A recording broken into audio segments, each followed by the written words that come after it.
Hey, everybody. It's my friend Larry Doss. Welcome. Thank you. How's it going? Thank you. Get your hands. Great, yeah. What do I do with my hands? What do I do with my hands? I don't know. I'm going to play with them. Leave it right there. Just hold it. Hold it. Remember Talladega Nights where Ricky Bobby was going, I don't know what to do with my hands. What's the actor's name that played Ricky Bobby? Will Ferrell. Will Ferrell. Yes. And he's going, I don't know what to do. And it was hilarious. Anyway, hey, welcome. Tell us. Thank you. Tell me about your job, your duty. What do you do? What For do those I of us do? that might not know you. Well, I am husband, so I'm married to Cass, or she lets me be married to her. Good. And I am a dad. I've got 3 kids. And we have a business in town that I've been able to steward as a family business, Nice. real estate brokerage. Does it have a name? You could say the name. It's Ming Tree. Yeah. Everybody knows Ming Tree. Ming Tree was founded here in Humboldt County in Eureka, over on near 4th and L. Used to be Bob's Cafe. Jerry Nelson and my dad and another lady. She was the broker for a little while, and then Jerry and my dad took it from there. Your dad's Larry Doss. You're Larry O. Doss. Yeah, that's how the O comes in. I gotcha. Everyone called me by the middle initial. What's O stand for? I never asked. O stands for Orion. Orion. That's a cool name. Yeah. Does it mean something? Named after one of my grandfathers. Orion. Okay, that's an old school name. Yeah. Like Floyd or... Yeah. I'm from Iowa. They had a lot. Opal. Opal, Aunt yeah. Ines. What? Right. Yeah, the old school name. Yeah. I remember Sheila Forbes worked down there, and I Yes. met her and probably you and a group of them when I was in advertising 100 years ago. Right. Wow. Yeah. I got to be a little kid and meet all those Right. great folks over the years. And you grew into the business. Working in the business. Yeah. So what's your role at Ming Tree? What do you do besides go to Costco and clean the bathrooms? That's the main thing. Someone's got to come in and turn the lights on early in the morning and make sure they go off late in the day and answer questions and help agents help clients as my biggest role. It's kind of coaching. It is. Approach, yeah. Very much. When my dad turned the business over to me and he passed from cancer about a year after that, a little less than a year after that. I looked at it as a lot like ranching or farming. A lot of my family has been in that world, and it's a stewardship program, really. I was given a great opportunity with great people to work with, and my responsibility was to keep the ship in line and steward it the way it's supposed to go, and like that. help everybody be productive and successful in their lives. I like that approach. I take the same. It's remember Lord of the Rings, the Steward of Gondor? Oh yeah. He was a terrible steward, but it's the idea that you don't. Do you really own it? I mean, when you go, it's going to go to somebody. Right. So you're just stewarding right now, and Exactly. kind of like the Earth too. Get to the Earth and leave it for the a kid. Boy Scout principle. You pack it in, pack it out, leave it better than the way it was. Nice. Were you in scouting? Yeah. Nice. Yeah. Yeah, my kids got to do it for a while. Right. I was raised in San Diego. We couldn't afford it. We were busy smoking weed or something. I don't know what I was doing. Well, I don't know. It's scout meetings, I guess, for me growing up out in the freshwater area. That was a way to hang out with kids a little bit longer than the school day and that's great. learn something. Yeah. The scouting program's great. I just big fan. My son-in-law is one of 4 Eagle Scouts in his family. Oh, nice. Yeah, they're hardcore. Yeah. And Matt, there's nothing he can't do. He's amazing. Yeah. Super smart guy. So I usually save this question. So here comes the zinger. So we'll just get out of the way. Okay. So who are you and what do you want? Man, what do I want? My father-in-law said if you could answer those 2 questions, you're on your way. You're on your way. Yeah. So who do you see Larry Doss as? Larry O. Doss, and what do you want? What do you want to see happen? I see actually, I'm asking that question often. Good. Sometimes when best thinking is, when you're on those long drives, and sometimes I find myself, I drive all over the place, so I find myself thinking and talking with myself often. Good. You know, on Like those. driving the Clydesdales? Yeah, driving or just driving, you know, around the county. There's a lot of places where it's tough to get radio, so just good time to just turn everything off, disconnect and think and talk. So, you know, what's Larry going to do when he's going to grow up and Right. 5-year plan. Yeah, right. I like to think that I am a nice guy, a trusted person. Wow. I'd like to think that I'm helpful and that I better people's lives that I touch. Those are great. So that's my focus. Of course, we sometimes have problems staying on focus, but that's my marching orders for myself. And when I talk to my sons as they were growing up, guys, my job is to help you grow up and to have similar plans. You're going to have to find what those are, but similar. But as really young, I said, my job is to help you grow up to be a gentleman. Nice. And then from there, you know, you need to focus on what's important to you. Good way to say that. I like it. I heard service too. Serve people. Serve people. You bet. I like it. I like it. We're all on that path through life. There's no stopping point where it just keeps going. So, I tried to get off the bus. Didn't work out that good. right. So tell me about what would you like to see happen? What do you want? What do you want from life? It was an old rock and roll song by the Tubes, I think. Well, you know, just always, my mom is always reminding me, always go back to the basics. So starting at the basics and up is, you know, one is be a good parent, be a good dad, be a good husband. Sure. Those are important things. Yeah. Be a good leader. Yeah. Maybe even be a good example. And whether someone wants that example or not, it's up to them. Yeah. It's good. And you know, better your community. It's sometimes, I guess I could be a really bad fish sometimes because I would jump on hooks real easy. And those hooks you see out in life are, you know, sometimes things just not going right and you want to set that right. Yeah. And so I jump on those sometimes. In a bad way, like a bad hook? No, it could be, more of, I've always fought for the underdog. Okay. So whether that was the most profitable way for me to go or not, I don't think it was, but I've always just said, hey, that's not right. Or, you know, so that's one of those things, you know, if I think I count on myself that I am going to stop and help the ducklings across the street. That's cool. Or whatever that might be. Yeah.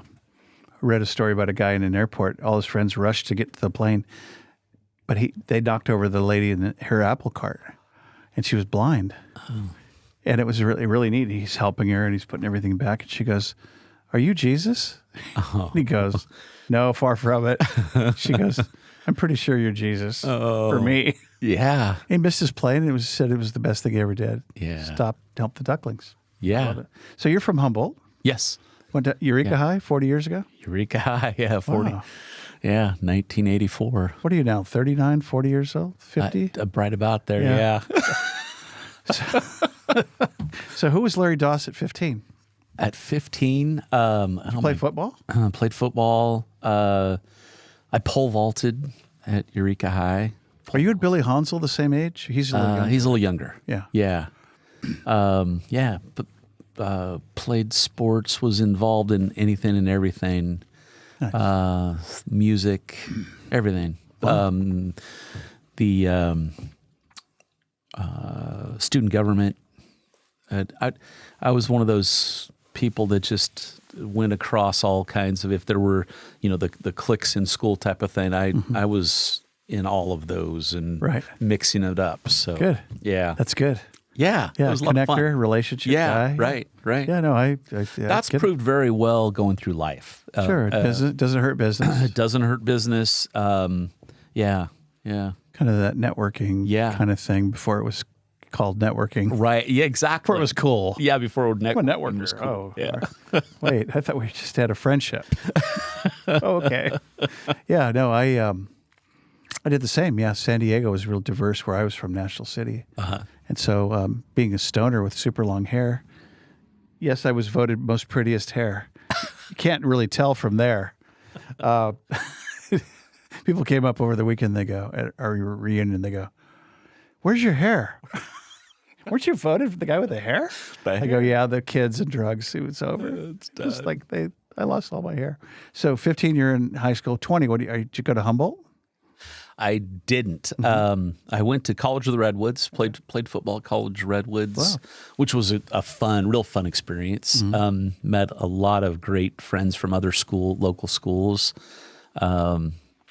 Met some great coaches, and mentors there. Fred Whitmire, is that Fred Whitmire, nice man. Dave Banducci. Is he still living? Fred is, yes, yeah, great guy. Yeah. Tom Giacomini. Tom Giacomini had a class. Those were some great sports minds. Tom's big love is baseball, but he taught a class called football officiating. And I didn't realize that class was going to carry me even through to today. Because you officiate. This is my 32nd year. Like youth football or high school? Started off with youth football and did high school, did college. That's right. I've seen you suit up. Yeah. Yeah. I even had an invitation to do NFL at one time. And I just, hey, thanks. But it was cool to get the letter. That's cool. Remember Jim Turney? He was an NFL ref? Yes. Met him. He was a professional speaker. Oh, I bet. Yeah. And super nice guy. He endorsed my book. He read it. Yeah. He gave me an endorsement. It was really, what a great guy. Oh, yeah. I remember seeing him ref a Super Bowl. So he was hardcore. Right. So ref school. Yeah. Yeah. There was, I don't know how he talked me into that class, but that was a great thing. I'm so glad he did. All those guys are kind of legendary. Oh, yeah. So did you meet Cass, your wife, there or in high school? No. After, after CR, I was prepared to go to Humboldt. And at the time, the family also had a moving company. And one of the drivers was killed in a hunting accident, and I had to go across the country and pick up his truck and continue his route, which kind of aced me out of school for that quarter. At that time, they did quarters, and then before that quarter was up, I had an opportunity to buy into the pizza business. We're getting to Tom Sourdough Pizza. Yeah, Dad and Mom helped me, and we bought Tom Sourdough from Tom Farrell at the time. Was original Tom. Yeah. And then Babette bought it after that. After we sold it, she bought into it. Yeah, a couple. I saw her a couple years ago. She's still around. Oh yeah. So her family. I know some of her family. So how long did you run? How long were you in the pizza guy? Almost 10 years. Wow. Almost 10 years. Before, and I was the one in the family that was looking for reasons not to get into real estate. And that was my last ditch effort of heels. I want to be my dad. Yeah. Real estate's for chumps. Well, growing up, you see a lot of the negative side behind the scenes and all the issues and problems that can come up, and just didn't want to jump into that. I thought my dad was crazy being an insurance guy. That's just stupid. Why would you sell life insurance to Marines on Camp Pendleton? That doesn't make any sense. Right. And he was great. They loved him. He did a great job. But so back to Cass. How did she show up? So let's see. After pizza, Dave Banducci was one of my football coaches at CR. He and I became real good friends, and another buddy, Rick Ross. The three of us were pretty inseparable that time of life, my late 20s. And we were out after a football game. We had gone to see a football game, and we stopped in at the old sidelines in Arcata. Yep. And Cass was there with some girlfriends and relatives for the kind of the beginnings of a bridal shower or something like that. And so Cass and Dave knew each other from swimming. Okay. Dave was a swim coach, Okay. all-level swim coach. And she went to CR? Yep. And Cass knew Dave from when she was maybe 5 or 6 years old, beginning to swim. And Way back. Cass was a competitive swimmer. Okay. So those two said hi, and introduced, and really from that point on, we were pretty inseparable. Come on over here and meet your husband. Yeah. To be. That's pretty cool. Dave always had that kind of fatherly thing going Yeah. on with me, like, I'm looking out for you. want you to meet I'm this still one going to guy. give you a hard time, but I'm going to look out for you. That's great. A mentor like that. Yeah. Sidelines, are they still open? I don't think so. Yeah. So for you folks that don't know, Arcata is right over here on my map. My trusty map. Arcata Bay, there's Arcata. That's Eureka. That's where. Yeah. And then Larry went to school down here at CR. Yeah. So Yeah. Arcata had Bar Row, right? Because it's a university town. That square. Yeah. That square. Had a lot of bars. Yeah. in One the of my day. neighbors growing up was Fred Seiler, and he was the defensive coach Right. at Humboldt State. I knew Fred. Yeah. And Fred. He's hardcore. Oh my He was gosh. a grouch, man. Oh, he taught also diving. So Had a classroom. Yeah, yeah. And he grabbed a hold of me at one point and said, "Hey, I need a ball boy." And I would go hang out with Fred on Saturdays, home games, and we'd go do the. Back then in the 70s, the square had lots of bars, but they were all also big supporters of the football program at Humboldt. So we would drive in to, the routine was kind of funny, 16 millimeter films. So we'd stop in at Greyhound, drop off 3 or 4 16 millimeter films going out to a school, pick up the ones coming in for next week's game, and then we'd roll over to 4th Street Market, get a case of oranges, then roll up along the row there. Case of oranges. A case of oranges. From Del Porto? Yeah, yeah. And everybody was just, giving in support of the school. Sure. And that was way before, we had water bottles. Right. So, just here's a hose, get a drink. And here's a bucket. Yeah. But he'd get the oranges, and I thought that was kind of unusual. That was I'd never seen that before. That was Mike's donation. Yeah. Then we'd pick up some cigars, and then whatever else down that row of different things, and sandwiches and stuff from all the different case of beer. businesses. Yeah, I didn't see alcohol, but I'm sure there might have been. Sure. And then we'd head over to the school and get ready for the game that day.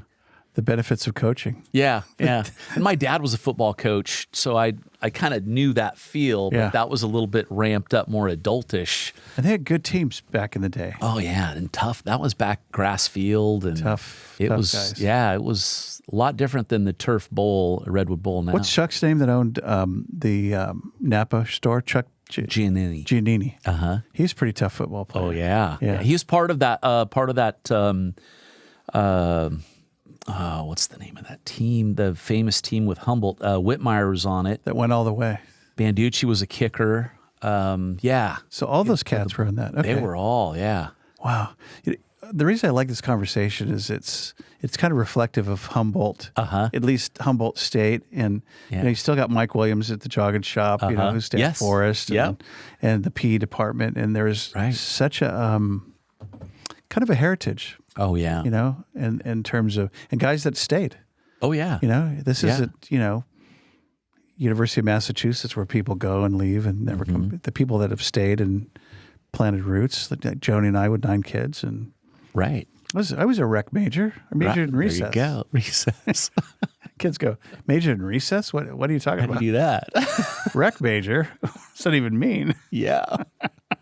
So I know how you got to Humboldt. You were born. I wasn't born here, but I arrived at 4 years old. Okay. So I was born in Santa Clara. My grandparents were all in the stone fruit farming world. So plums, apricots, prunes. Back in the day. Yeah. And my dad was a football coach down there. High school football coach. He had gone to San Jose State 4-year letterman. So he was big into sports, and had an opportunity to come up and teach and coach at Eureka High. Nice. So we moved up in '69. So what happened after pizza? After pizza And Cass. and that's when I got into real estate. Okay. So you were just a general So I went agent under from- your dad's Yes. brokerage. Yep. What'd you like? How'd you do? Were you good at it? First couple of years, you'd think growing up in that business, and at 7 or 8 years old, I'm putting stamps on catalogs that go out to mail, and I'm putting together signs, and I'm doing all the little stuff Stake like signs that. in the front yard. Yeah. So you'd think with all of that time around the business that you would just fly, but Right. no, I started off, I was driving a cement truck early in the morning and get that done by, they would try to get me out of there by 10:30, 11, and then I'd go do real estate and did that. I was a single dad for doing that for Wow. several years. And then Cass came along, and we solidified our relationship within a couple of years, got married. And Nice. yeah. And had some Clydesdales. Yeah. So we all have come from some sort of agriculture background. I can remember teams of horses with my grandfather, Joe Tripoli in Morgan Hill area. He had either old tractors or teams of horses that would come in. They weren't necessarily his teams, but they would come in and use teams of horses. And plow and do stuff. And mainly in the harvest times, the pickers would fill up big lugs of wooden boxes of apricots. Morgan Hill had fields Yeah. and hills. He was one of my early real estate lessons, and I didn't really know I was going to use it until much later in life. He sold a little piece of his farm to this company that nobody knew too much about, and it became their main headquarter campus that they know as IBM. Wow. And I learned from Go figure. Grandpa early IBM. on that, there's something to that, owning and selling and owning. Imagine that. Yeah. Flip yeah. some of it. Yeah. IBM. Wow. IBM. In Morgan Hill? And it was South San Jose. Okay. So just north of Morgan Hill, up the El Camino, was where his farm was, and then a lot of his friends stretched all the way into Morgan Hill. So Wow. So this is early Silicon Valley. yeah. Wow. Early, yeah. Wow. Okay. So let's flip it for a minute. So let's talk about Humboldt. Okay. You're a guy that born and bred, love Humboldt. What do you see as our challenges? A year or so ago, I ran for supervisor, and that was a great experience to really get a different layer of knowledge and what people think out there. Exposure. Yeah, I've always been around positive. Let's do the best we can. Let's it's a good thing to work hard and make a profit. I mean, we all try to. The profit is when you put a dime in your savings account. That's a profit. That's a profit. And I found a lot of people that were very put off by people that made money. Wow. Success, not such a nice thing. That was a surprise. That really confused me. Yeah. Because I really, my purpose of running at that time was, hey, there's a lot of things that aren't right. Like I told, we talked about earlier, is I will jump off the bus and, fix that, even though the plan was to stay on the bus and go further. It's hard for me to see things go afoul and not do something about it. So that was a surprising thing for me, is the need to not do your best or not provide the best. That's not a large segment of our population. I'm sure they were the ones that didn't vote for me, though. Sure. Well, people, yeah. I think there's a lot of coasters. Yeah. It's surprising. It's disappointing because I would assume otherwise. I totally assumed otherwise. Yeah. So that's a challenge to the county. That's a challenge because that is the focus. And I've sat on, most recently I sat on the Harbor Commission, being a harbor commissioner. And I found through there that the reputation of Humboldt Bay was a no. That no was the reputation around the world. The answer is no. The answer is no. Don't come here. Don't come here. Yeah. And You'll hate it. The weather's awful. It's an ugly fall day here today. Absolutely. Yeah, don't come. Don't look at the blue sky that's right there right now. Yeah.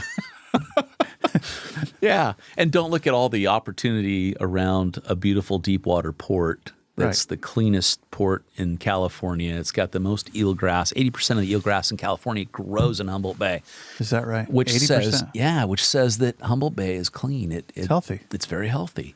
Huh. It's really set up geographically to be a perfect bay for ecology and economy.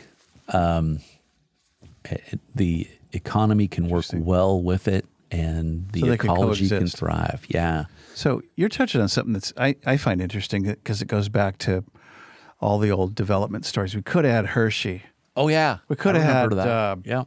That Walmart wanted to come and build a building. Home Depot, the whole the balloon project. Yes. That could have been, and it's like the answer is no, and furthermore, hell no. Yeah. It's like, so what do you suppose that comes from? Because there's certainly the blame of the good old boy network that keeps us small. There's also the ambivalence network. We don't care. We're not going to start caring. Right. Let's keep it not in my backyard. So how do you, rather than feed you that answer, how do you see that play? Where does it stem from?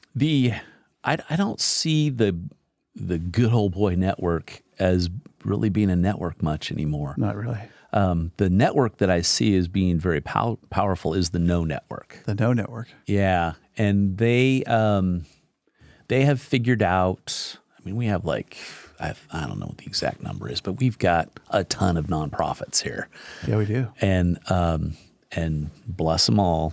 There's a lot of them that are on great missions, but there's several that their mission is to say no. Wow. And hide behind a grandiose name and facade. So to keep us small and thinking. Yeah. The most people that I've run into too, even politicians that are the no folks, are not born and raised here. Right. I would say a very high percentage of folks that are born and raised here are a little disgusted about the no. Right.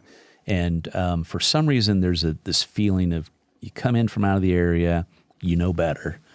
And of course you do. I've gone to Humboldt. I took a class. Right. I know things. Yeah, I'm from San Diego. I got it. Yeah. I got this. And you guys are doing this all wrong. Let me show you how to do this.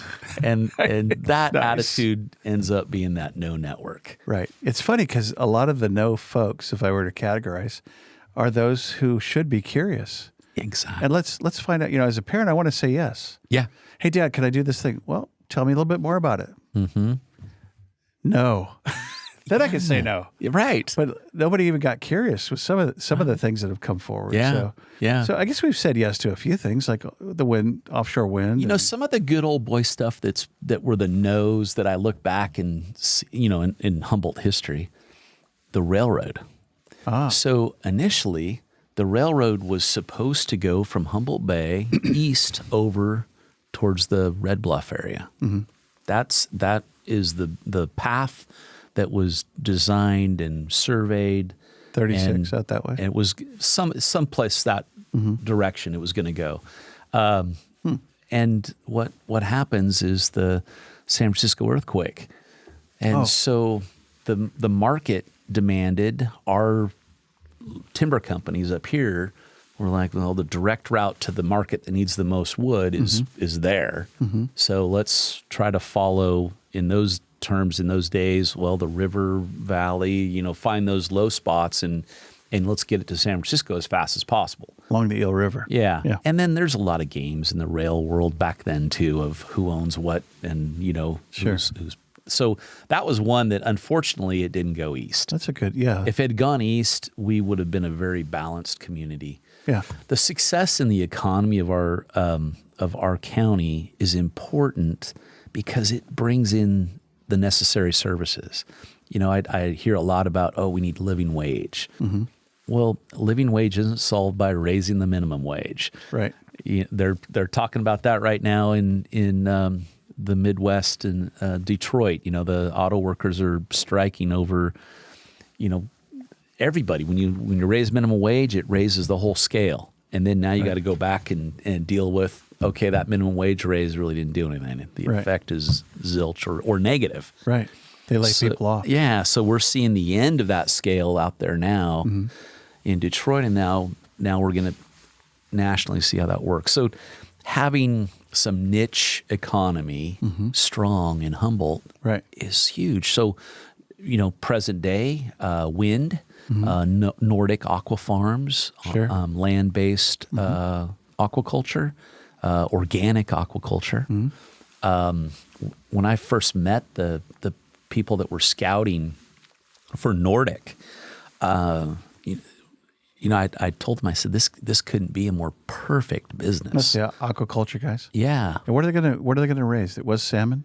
Yeah, and they Atlantic salmon. And of course, some of the fear mongers are saying, "Oh, well, that's going to be a frankenfish, or that's going to be, you know, they're going to get out and spoil the natural habitats." Well, that's not science based, right? So, that's just fear. That's just no. Exactly. That's just here we go with the no. I don't want to hear it. It's no. Yeah. The simple answer to it is, you know, the Atlantic salmon, if it ever got out of the dry land racetracks that would raise the fish in, probably wouldn't make it. They can't make it for more than about 6 or 7 days. Wow. The salination is different. Right. It would kill them. Yeah. It just wouldn't work. I'm interested in this no thing because it has me fascinated. I think there's probably all camps and all demographics that say no. Yep. And I always argue with my lovely wife, Joni. Hi, Joni. About this. I think progress is not our enemy. No. I think it'd be good. I'd love to see my kids and grandkids stay in Humboldt. Yeah. And out of 9 kids, I've got 4 left here. So they're all gone. Right. And, you know, Medford, Boise, Netherlands, they're bye-bye. And so to have jobs and living wage, affordable real estate, health care, we can go there. But, but to have somebody random from L.A. go, no, I'm going to, and I have a little bit of power and I'm going to exercise that. And no and hell no for you guys. Yeah. And it's like, wait, bro, where's democracy? Yeah. So it's kind of frustrating. You know, the other side of that is a lot of us have been raised to be very polite. Yeah. And if we don't agree, sometimes we're quiet. And that's where you get run over. The loud no versus the polite silent. Right. So. Yeah. So speaking the truth in love. Yeah. Here we go. The answer is yes. Yes. Say yes. So no, good why would we not economy. say yes? Our healthcare goes up. Our schools go up. Everything goes up with some good jobs. Wouldn't hurt. Economy. Wouldn't hurt, especially clean jobs. And even the spirit of folks. I mean, if you think about travel, it's a good idea to travel out of the area once in a while. Yeah. Oh, yeah. And just, you know, just look at the person that's checking you out in the grocery store 300, 400 miles away in a larger area, or it doesn't even have to be a larger area. Just they breathe different. Yeah. They smile. They're excited because they're able to do something, and we're really crunching the nose are really crunching the area. Yeah, this gets crunchy around here. So we have this boom and bust economy with timber, with cannabis, with whatever.com. So we need sustainability. Yeah. And good jobs. Yeah. And you think we could do that? Oh, yeah. Very easy. Yeah. Super easy. Super easy. Take the magic wand. It's got to say yes. And there's no reason for our environment to take backseat. Right. You can say yes. We can be very successful in Humboldt County, and everybody wins, including the environment. Yeah. So it's a win-win-win-win-win. Win. Yeah. I like it. It's good. I like it. Okay. Hey, time for time for that part of our Wearing show, you out, folks. am I? No, I like it. That's good. So, time for our show where you actually get a fabulous prize from the prize bag. Oh. And but you have to answer the quiz questions. Okay. So, Nick, you got those ready? He doesn't. He probably does, but I'll ask. So, where do you eat out tonight? You and Cass have $500 to go eat somewhere. Where do you go? 200. Oh gosh, we have some great restaurants. That's the one thing. We have a lot of art and a lot of great. You probably have restaurant clients, so it's almost. I don't want to be. You know what? Well, relatives too, but the waterfront, the cafe waterfront, First and F in Old Town. Ben. Yeah. Yeah. Ben and Leslie and They do my a good aunt job. Diane. Oh, Diane? Before it was, that's my aunt. My dad's sister. That's such a great restaurant. Yeah. Waterfront's great. And you know what? You never eat off the menu. Right. Always look at the special board. Right. Oh, right. The creativity is awesome. Oh, they do. And the view is right there on the waterfront. Yeah. But then, you know, around the corner, you've got Sea Grill and we love Bayfront. what Cass would say bar food, but it's, you know, Lost Coast Brewery. Yeah. Oh, my gosh. Delicious. Go sink your teeth into some of those wings. Yeah. Oh, man, I'm getting hungry now. All over the Seamus and, oh, man, Not those that far sliders they have. Pretty good. Oh, yeah. Yeah. Yeah. They ate Seamus for a while. They should probably try that. Yeah. Yeah. So I had a Chris there. Yeah. He's a great guy. Yes, he is. So, question number 2. Okay. Where do you go for coffee? All of them. You know, I'm the guy that, you know, I just want a regular Black cup coffee? of Joe. Yeah, I don't want the Appalata, creamus, whatever. Just give me a black coffee. I'm good. Somebody goes, I was behind somebody or they were behind me and I ordered a decaf mocha. And she goes, hey, gutless wonder, huh? Yeah, I guess I was. I'll take a mocha once in a while if I'm like my fuel level is feeling low. Right, just get a little chocolate going in Yeah. there. So you have an afternoon to do whatever you want to do in Humboldt. Where do you go? And who with? I'm gonna see what Cass is doing, and let's go hitch the horses up, babe. Nice. Yeah, We're going to talk about the horses next. I love that. Yeah, that's therapy. Or go see the cows. Go feed the cows. Go check fences. This is all up in Orick. That's heaven. Yeah. Yeah. Nice. So what do you like most about Humboldt? Okay, the people, the spirit of Humboldt, the true spirit of Humboldt. Wow. Is Well stated. is big. Yeah. And to me, It's unique, right? it goes back to like John Wayne-ish. You know, it's gritty. Yeah. You think about the people that, the families that have stuck it out here and have made Humboldt. And, you know, looking at, we take a lot of things for granted, you know, moving around the county. You know, they didn't have paved roads here 100 years ago. Right. They didn't, in most cases, you didn't have a wagon. You had a mule, if you were lucky, to pack goods. You know, it was tough territory to live in. It wasn't 5 hours to San Francisco. Yeah, these big giant redwoods were kind of hard to get around. Right. Even tougher to mill. Yeah. Oh yeah. Yeah. You look at that. I mean, things weren't done perfectly, but still, talk about some grit. Yeah. Yeah. Tough. I remember Rocky, the barber down on F Street, has been my barber forever, and Rocky was telling me the other day about an old tree faller that was telling him, hey, you know, Rocky, I can remember standing right out here in the street and looking in towards Old Town. Of course, we didn't call it Old Town then. That was downtown. Right. That was downtown. Right. He said, this town did not sleep.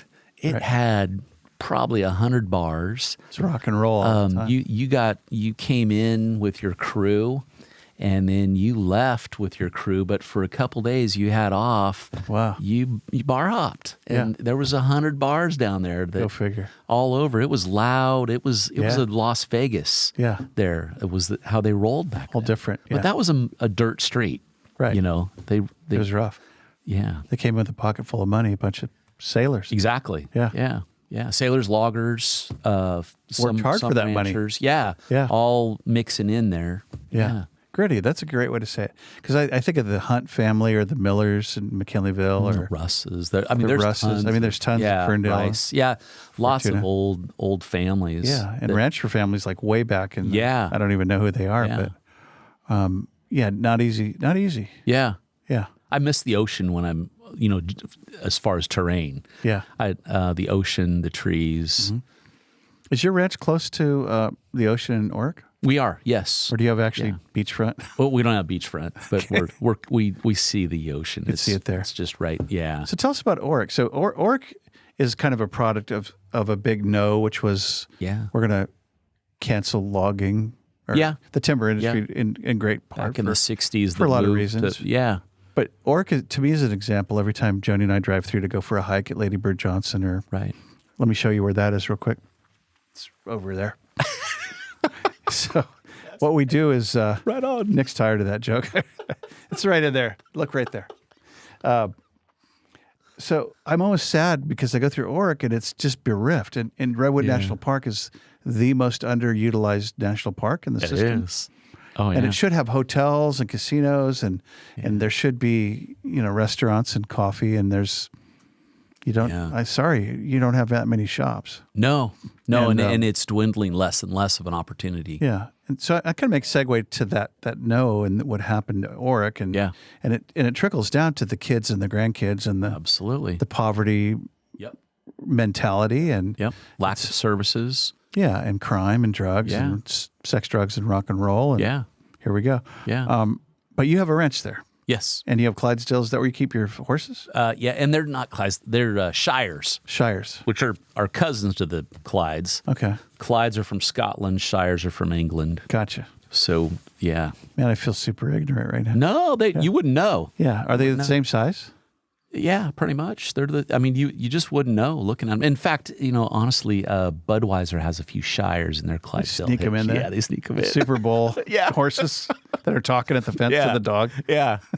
So most people would not know. Right. Yeah. Okay. So what do you like about ranching? Tell us about the ranch. How'd you get into it? What top 3 takeaways? Tell us the ranch part of your life. Ranch part of our life. We ended up in Orick about 20 or so years ago. Mm-hmm. And real estate brought us up there. I drug Cass along with me and our little daughter who was probably less than a month old. Wow. And it was one of those beautiful April days in Humboldt that can sometimes become short sleeve or less type of shirt weather. Right. It just gets beautiful and you start to see everything's budding and flowering and gorgeous. It's still snowing in Iowa. Yeah. And I took her with me to go mark property corners on this property that I had helped the folks buy years before and sell before that. And we're putting ribbons on the property markers and driving around through this place, and Cass is like, "Why aren't we thinking about this?" Huh. And we had our ranching life up to that point was several small acreage pieces all over the place that we were renting, and we'd have to travel water into those places, and we'd have to a lot of work, a lot of time, a lot of work, and we were young, but that's still a lot of work. Sure. So we were looking for a place to consolidate. And we were able to scrape up some money and sell a few things and get a down payment on it. Nice. How many acres? There's about 230. So you're east of town or west of town? We are west of town. Yeah. Okay. Yeah. And below the hill that I see on the left as I'm coming into town? We're all mountain. So our cows have feet that are like shilted because they're walking sideways on the mountain. Boots. Yeah. Cleats. Yeah. Yeah, we're all mountain. I'm anytime Cass and I see, setups that are on flat ground, we're like, oh, that'd be nice. We went and surveyed. Who's the sheep ranch lady on the right side of the road, on the east side of 101? She died at...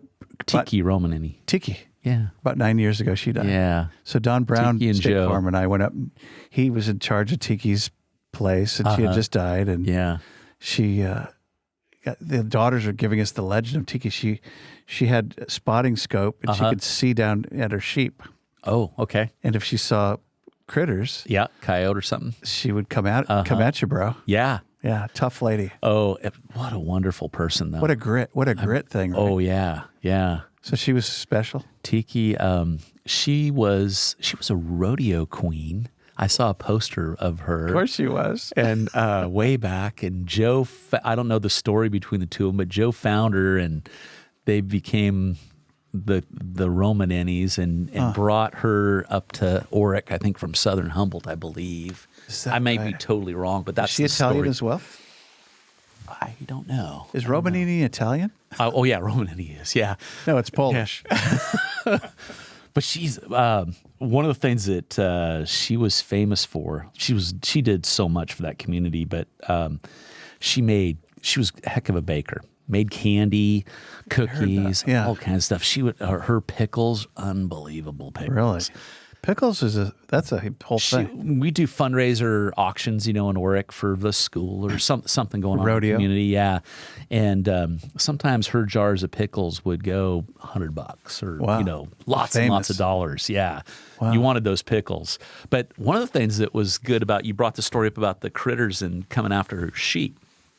If you took out a predator, Tiki would remember you at Christmas time, and you get a plate of cookies and candy.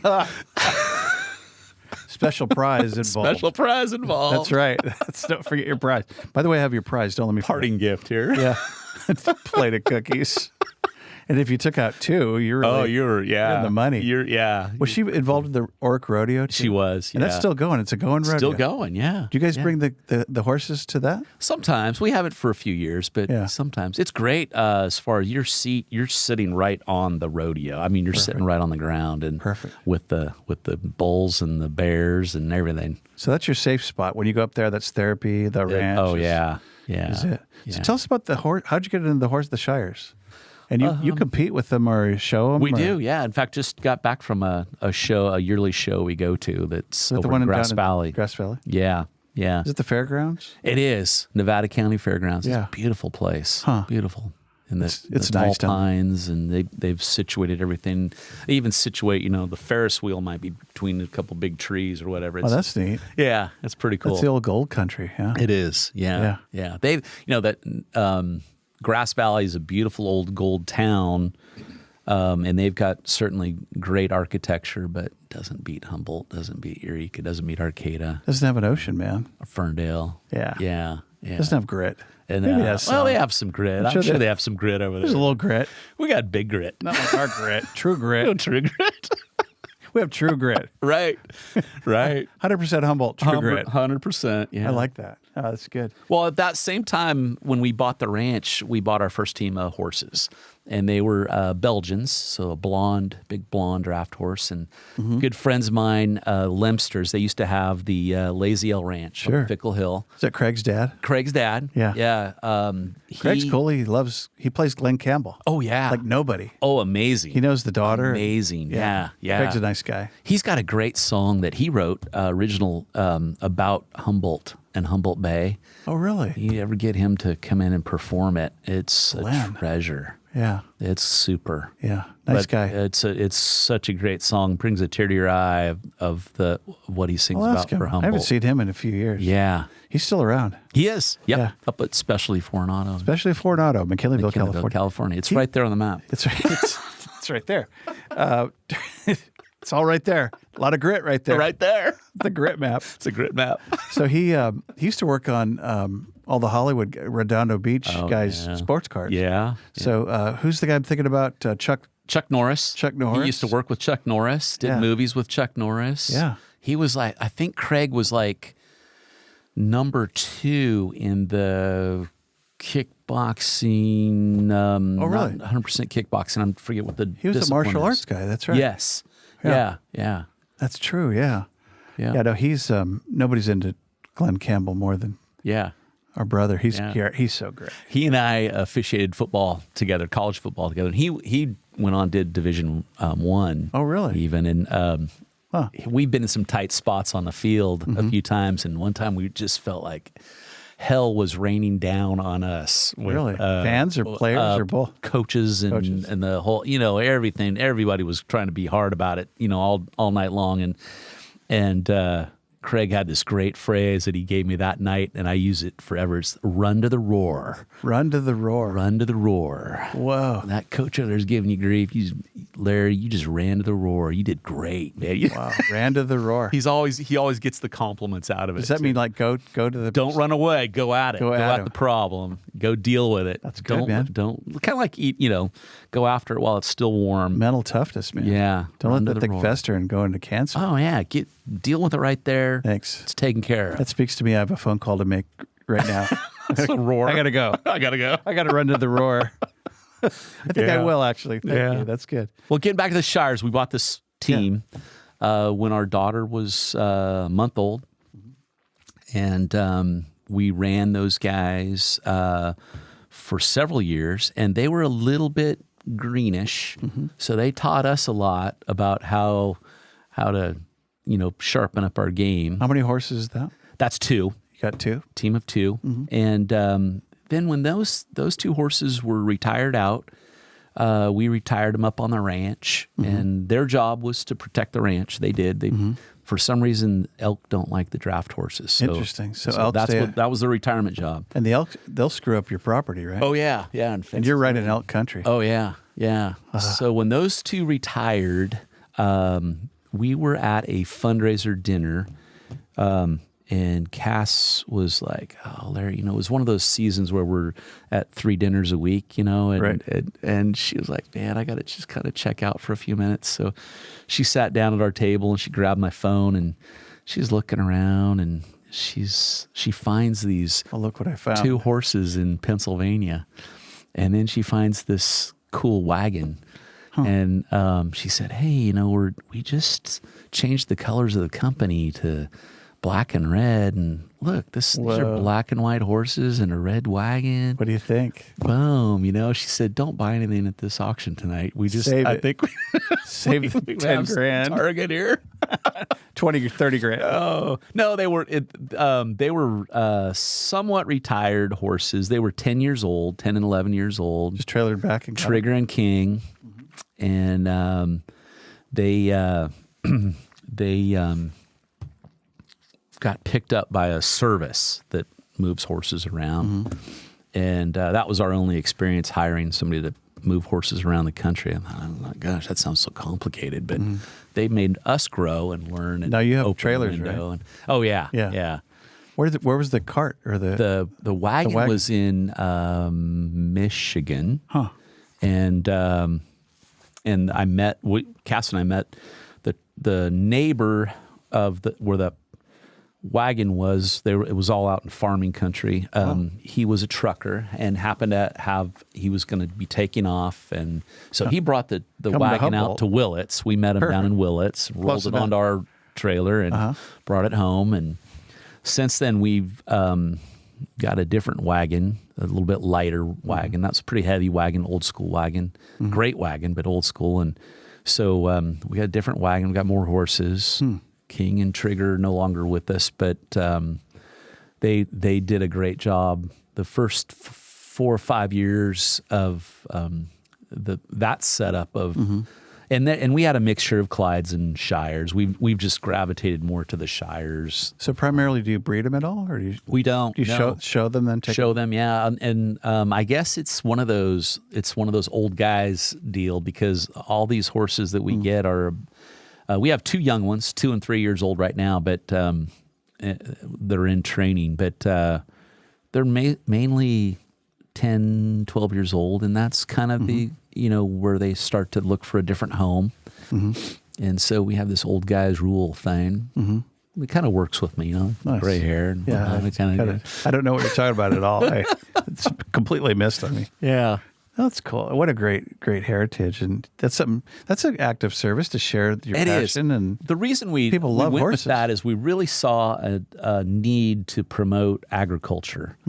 To me, agriculture is freedom. We have the freedom in this country to do a lot of things, And when we drive the horses, I'm hoping people think that, we can do anything we want. That's right. And this is some of our heritage. This country is built on the backs of horses. Yeah. All of the whole country was. I was reminded of freedom. We were at the Miramar Air Show, America's Air Show, over the weekend. Yeah. And it's a 3-day air show that has, it has everything. And to see, an F-15 go, 4 Straight Gs up and just hear the roar and you go, this is amazing. Wherever you're at, it's the sound of freedom. It's like we are free, through, peace through strength. Through strength. And it's all ran by Marines. It's 100% free. It's Miramar Air Base. Oh, wow. And they're all 15 years old. Right. But it was really heartwarming and it was fun and there's so much stuff to do. So if you ever get to that air show, it's bomb. 3 days. It's really fun. So, hey, in conclusion, a couple things. Okay. If you had to do 1 or 2 things over, what would you do different with your life? 1 or 2 things over. I would not worry as much. Good one. Stressing out, man. Yeah. Yeah. Living in your head. Yep.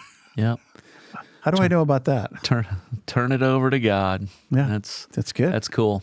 No, don't worry as much. Yeah. Don't worry. Be happy. Every little thing probably going to be all right. It's going to work out. Yeah. Seems to. Yeah. Except for that one today that looks so hard. It's always, there's that one that looks horrible. Right. Yeah. Cool. So on your, what do you want to be remembered for? Probably kind of how we started talking about, what's my daily charge? Mm-hmm. Good guy, gentleman, professional, helpful, trusted, contributed, trusted. It's good. Yeah.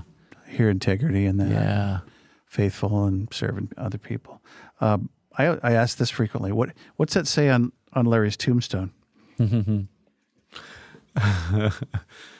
Well, hopefully I spell my name right.